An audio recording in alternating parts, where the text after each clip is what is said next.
কচু গাছ থেকে দেখেন কত সুন্দর লতি বের হয়েছে। আজকে হচ্ছে কচু গাছের ডগাগুলা কেটে নিব।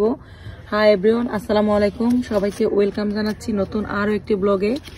তো ফাইনালি চলে আসলাম হচ্ছে আমার কচু গাছের আগা ডগা কাটার জন্য। কচু গাছের ডগাগুলা যদি কেটে দেই তাহলে কিন্তু আবার বাড়বে, আর না হয়তো নিচের পাতাগুলো হচ্ছে নষ্ট হয়ে যাবে, লাল হয়ে যাবে। আর এর আগেও কিন্তু আমি আরেকবার কচু শাক কাটছিলাম, তো ওটা আর শেয়ার করা হয় নাই। তো আজকে ভাবলাম যে আপনাদের সাথে একটু শেয়ার করি। আর কচুর এক একটা পাতা দেখেন মাশাআল্লাহ অনেক বড় হয়েছে। এক একটা কচু পাতা দেখেন কত সুন্দর।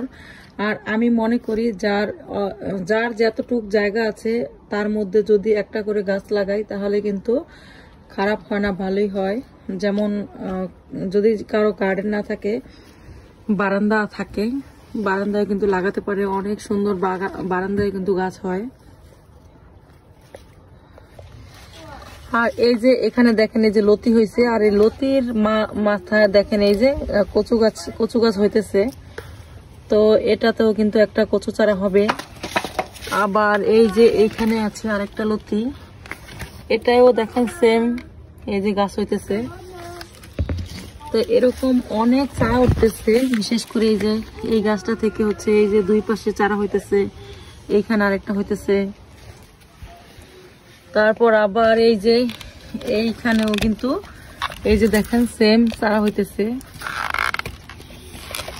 এই যে চারা হইতেছে, খুবই সুন্দর। তো এবার এই চারাগুলো হচ্ছে রাখবো আমি, কারণ এই কচু গাছগুলো হচ্ছে বাংলাদেশের চারা। তো সেজন্য এই চারাগুলা যতই কষ্ট হোক না কেন আমি হচ্ছে চেষ্টা করব ঘরের ভিতরে নিয়ে রাখার জন্য।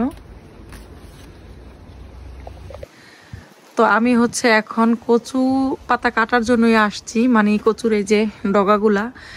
বিশ্বাস করবেন নাকি জানি না, কিন্তু আমার মন চায় না যে আমি একটা ডগা কাটি, কারণ আমার খুবই কষ্ট লাগতেছে। আমার মন চায় যে এভাবে থাকুক, নষ্ট হয় হোক, এভাবে থাকুক, কিন্তু আমার দেখতে খুবই ভালো লাগে। এই হচ্ছে বিষয়।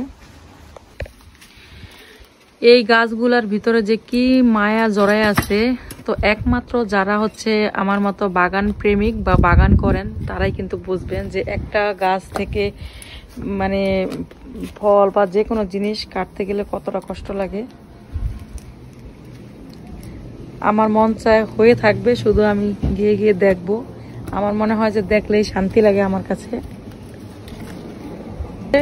আমি যেটা বলছিলাম যে আমার এই কচু গাছগুলো কাটতে কষ্ট লাগতেছে, সেজন্য এই যে আমার মেয়ে চলে আসছে, ও বলতেছে যে তাইলে দাও আমি কেটে দেই। তুমি এখন কচুর শাক কাটবা না? তাহলে কাটো, সুন্দর করে কাটো। হ্যাঁ, সুন্দর করে কাটো। বিসমিল্লাহ বলছিলা? আল্লাহ, এত আরো মানে গুঁড়ো করে কাটতে হয়। ও হচ্ছে কাটতে জানে না, এই যে দেখেন কতগুলো রেখে তারপর কাটতেছে। আরো গুঁড়ো থেকে কাটা যায়, যাই হোক কাটো। আরো গুঁড়ো গুঁড়ো কাটো। হ্যাঁ, এই তো পেরে গেছো। ফাইনালি এই যে দেখেন কচু শাক গুলা কাটা হয়ে গেছে। প্রত্যেকটার গোড়ায় এখন মানে একটু আলো বাতাসও পাবে, আর ওই যে লতিগুলা বের হইতেছে ওগুলো ভালো হবে।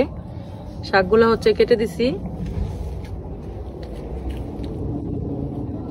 এতক্ষণ ছিল অনেক শাক, আর এখন হচ্ছে অল্প অল্প। আর এখানে এই যে দেখেন মাশাআল্লাহ অনেকগুলা শাক হয়েছে, অনেকগুলা কচু শাক হয়েছে। সিনা, তুমি যে সবগুলো কচু শাক কাটলা, তোমার কাছে কেমন লাগছে? আমার ভালো লাগছে।